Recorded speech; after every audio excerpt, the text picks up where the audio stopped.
Welcome back to the Deep Dive. Today, we are tearing through a stack of sources that uh, really promise to save you some money and a lot of sanity when you hit the road. Mm, Renting a car, it offers this phenomenal convenience. It lets you skip the public transit maze, the Mm. headache of taxis in a new city. right. But that convenience, it almost always comes with a catch. It really does. I mean, our material today, it just lays out the financial reality of renting a car. All these hidden costs and fees that can turn what looks like a cheap daily rate into a bill that, well, it puts a serious crimp in your wallet. Yeah. So our mission for you, the listener, is to pull out maybe the 8 essential steps you need to be truly prepared. We want you to know exactly what you're paying for, Even in those, high-pressure moments at the counter. especially then. Okay, so we're going to dissect everything from the confusing insurance products they push on you to those surprisingly big surcharges tied to your location. If you stick with us, you should walk away knowing how to navigate the biggest traps. The ones that can inflate your bill by hundreds of dollars. Exactly. Okay, so let's just jump right in, starting with that biggest pressure point, Yeah. the insurance desk. It's the first big decision you have to make, and it's where these companies make a lot of their profit. I mean, when they offer you things like the collision damage waiver or CDW and liability insurance, Mm-hmm. those options combined can be shockingly expensive. We're talking upwards of, what, $30 to $60 per day? That's astronomical. I mean, if you're renting for a week, that's hundreds of dollars just for insurance. So, okay, let's define this. What is a collision damage waiver? Why is it so expensive? Well, the CDW, it's not really insurance in the traditional sense. It's a waiver. You're paying the rental company to waive their right to charge you for damages to their car. So if you get into an accident, you just walk away. You walk away without having to pay for the repairs to their vehicle, yes. And what about the liability part? That's critical because the CDW only covers the rental company's car. Liability covers damage to, other people's property or injuries you might cause to someone else. Right. If you buy nothing, you're just relying on the bare minimum state-required insurance, which is almost never enough for a serious accident. So we know the counteroffers are pricey, but the big question is, do you actually need them? Because I think the assumption for most people is that their personal auto insurance already covers them, right? Absolutely. And that's the very first thing you have to check. For a lot of drivers, your existing personal auto policy will cover physical damage to the rental and liability, up to your policy limits. And if it does, you've just saved $300 on a week-long rental right there. Immediately. But this is where the analysis gets really interesting because the sources we looked at spend a lot of time on the credit card factor. I know so many people who just rely on their card benefits, but there's a huge nuance here that the credit card companies don't exactly advertise. That nuance is so critical, and it's all about the type of coverage. Many popular travel cards offer what's called secondary insurance, but only if you pay for the rental with that card. And secondary means? Wow. Exactly. It means they only kick in after your personal auto insurance has already paid out its maximum. So you're still involving your own insurer, which could make your rates go up even if the card eventually pays for the damages. Exactly right. Which is why the real goal is to find a card that offers primary rental car insurance. That covers the damage completely without ever involving your personal insurance company. That's the gold standard. It is, but you have to know which cards offer it and under what specific conditions. You really have to call and check. But even with primary coverage, the sources warn about a really serious loophole that the rental companies have sort of standardized. Oh. Let's talk about those other fees, the non-damage ones. This is a major financial trap, and it's so easy to miss. Mhm. Even if your credit card covers, say, $3,000 in damage to a bumper, they often do not cover the extra fees the rental company charges you. Things like administrative fees, towing, or the big one, loss of use fees. Lots of use. That sounds vague and expensive. What is that? It's the revenue the rental company says they lost while their car was sitting in a repair shop instead of being rented out. They charge you for that lost profit. Wow. And those fees can add up to hundreds of dollars very quickly. And since your credit card might exclude those kinds of charges, you're the one left holding the bill. So, okay, after checking your personal insurance, your credit card fine print, if you still feel like you need more coverage, what's the last option before paying that $60 a day? There's always third-party short-term coverage. You can typically buy this online from an independent insurer just for the length of your trip. And that's a better deal. Usually, yeah. These policies often offer full primary coverage, including some for loss of use, at a fraction of the cost you'd pay at the counter. It just takes, 5 minutes of prep work, but it pays off big time. Okay, so if we've solved the insurance puzzle, which is the biggest hurdle, the next place they get you with fees is when you decide who's going to drive. Mm-hmm. Let's talk about who's actually behind the wheel, because that's another area where these costs just pile up. It really comes down to designation, and it's a policy that burns a lot of travelers. If you're traveling with your spouse or a group of friends, you might just assume anyone can drive. Yeah, of course. They can, but the agency will often charge a fee for each additional registered driver. We're talking $15 to $25 a day per person. Even if everyone is, an experienced driver over 25. Even then. So that's almost like another rental fee in disguise. Yeah. The simple strategy is just to limit it to 1 or 2 drivers, I guess. Exactly. And the most notorious charge in this category, and probably the most expensive, is the young driver surcharge. Ah, yes. Historically, companies just wouldn't rent to anyone under 21.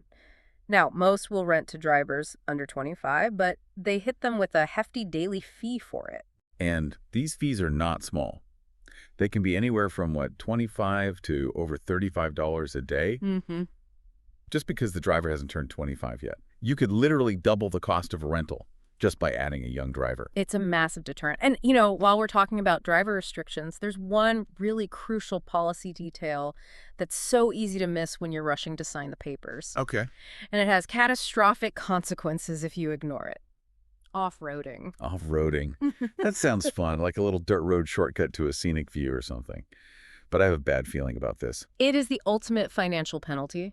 Most rental policies explicitly prohibit using their cars on unpaved roads. And that includes just basic gravel roads, the kind leading to a cabin or a hiking trail. Right. But what's really worrying is the consequence. What is? Driving on an unpaved road will, if damage happens, most likely void any insurance or collision damage waiver you paid for. Wait, hold on. Let's be clear about that. So if I paid $60 a day for that CDW, Mm-hmm. and I take a wrong turn onto a 2-mile gravel road, and I get a flat that damages the rim, that $400 waiver I bought for the week is worthless. That is precisely the scenario, and now you're paying for the rim, the tire, plus the loss of use fees. And how would they even prove I was on a gravel road? That's the scary part. We found that many newer rental cars have telematics GPS trackers that log your location and can even measure things like speed on rough terrain. They can often tell exactly when and where the violation happened, Wow. leaving you responsible for a potentially multi-$1,000 repair bill. Okay, noted. Stick to the pavement. Let's shift now from the car's coverage to the practical logistics of the trip itself. This is about the things you control on the road, where hidden costs can build up in 3 major ways. Yeah, we can start with the classic one, the fuel trap. Rental companies work on the basic idea that you will return the car with a full tank of gas. And if you don't, they'll fill it up for you, but they charge way more than the local gas station. Way more is an understatement. If local gas is, say, $4 a gallon, the rental company might charge you $8, $9, even $10 a gallon for what's missing. It's just pure punitive profit for them. It is. You absolutely have to plan that last-minute stop at a gas station near the airport. Now, what about those prepaid fuel plans they offer? Are those ever a good deal? They can be, but it's rare. With the prepaid option, you buy a full tank up front, usually at a slightly better rate than their penalty rate, and then you can return it empty. So it's for convenience. It is, but it's really only worthwhile if you know for a fact you're going to return that car running on fumes. If you return it with a quarter tank left, you've just given them a bunch of expensive gas you didn't even use. So for most trips, return full is the way to It's go. the most economical, yeah. Yeah. It just takes one extra stop. Okay, the second big trap is location, location, location, the airport surcharge. This is almost unavoidable if you want maximum convenience. When you rent a car right at the airport terminal, you get hit with an airport concession fee. And that can be anywhere from, say, 10 to 20% of your total base rental cost. And that's because the rental companies have to pay the airport to be there. Exactly. They pay these huge fees to operate on site, and they just pass that cost directly onto you. So is there any way around that 10 to 20% hit? The only way around it is to rent off-site. Pick a neighborhood rental agency that's maybe a short ride away. The strategy is to use public transport or rideshare to get from the airport to that location. Which brings up a calculation that we should make our final thought. But the question is saving that $40 or $50 airport fee worth the hassle and the cost of getting to that other location. Precisely. You're trading money for time, and that balance is different for every trip. Okay, finally in this section, let's talk about the little things, the accessories, what we're calling DIY savings on extras. Yeah, the daily fees for these small items add up so fast. If you beat a child safety seat or a GPS or satellite radio. They'll gladly rent them to you. Oh, yeah. We found satellite radio alone can cost $5 to $8 a day. Add a GPS for another $10 a day, and suddenly you've tacked on, $150, $200 to your rental just for things you probably already own. The strategy is simple. Bring your own, use your phone for GPS, bring your kid's car seat. But the most important part here is making sure they actually remove the charges, not just the equipment. Yes, you have to confirm it twice. First, make sure the agent physically takes the item out of the car. And second, and this is the most important part, make sure the daily charge for that item is removed from the signed rental agreement before you drive off. Because if it's on the paperwork, you're paying for it. You're paying for it even if the GPS never left their office. That is indispensable advice. So we've covered insurance, driver rules, logistical fees. Now let's wrap up with the absolute non-negotiable steps to take the second you get the keys, the final pre-check. This is the step that prevents you from being blamed for damage that was there before you even started the engine. You need a little inspection checklist in your head. Okay.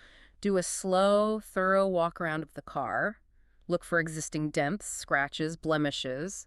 Check the bumpers, the wheel wells, the roof, everything. I often see the rental agent doing that with their little tablet. Can't I just trust their documentation? You can't, because that documentation is for their benefit, not yours.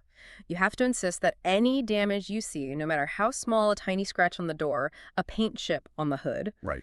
is clearly and explicitly noted on the rental agreement before you take the car. And what if the agent just brushes it off, says, oh, don't worry about that?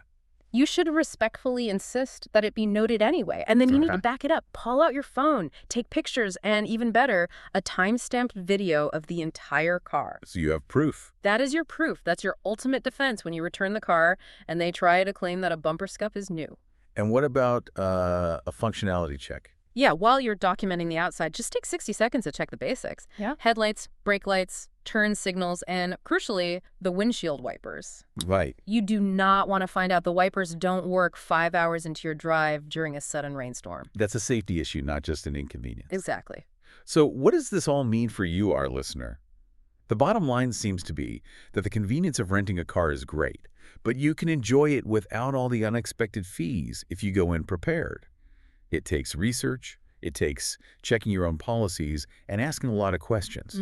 Forewarned is truly forearmed in the rental car business. It is. I mean, if we boil down the 8 key steps we've talked about, it comes down to preparation.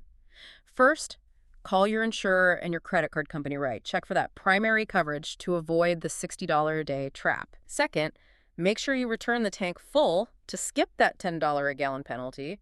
Third, avoid the temptation to go off-road, or you risk voiding all your coverage. And finally, meticulously document every single existing flaw on that car before you drive it 1 inch. That's an excellent synthesis. And this brings us to our final provocative thought for you to consider on your next trip. We established that renting at the airport comes with that unavoidable surcharge, 10 to 20%, but it's super convenient. If you're really prepared on the insurance front and have your ducks in a row, how much money and hassle are you truly saving by renting off airport versus the cost and the time, that 45-minute bus ride or $20 Uber it takes to get to that other location? It's the final calculation, isn't it? It's cost versus time. Did saving $40 on the airport fee end up costing you an hour and a half of your vacation, plus another $20 in rideshare fees? Now that you know the fee ranges and what's involved, you have the tools to make that decision confidently for yourself.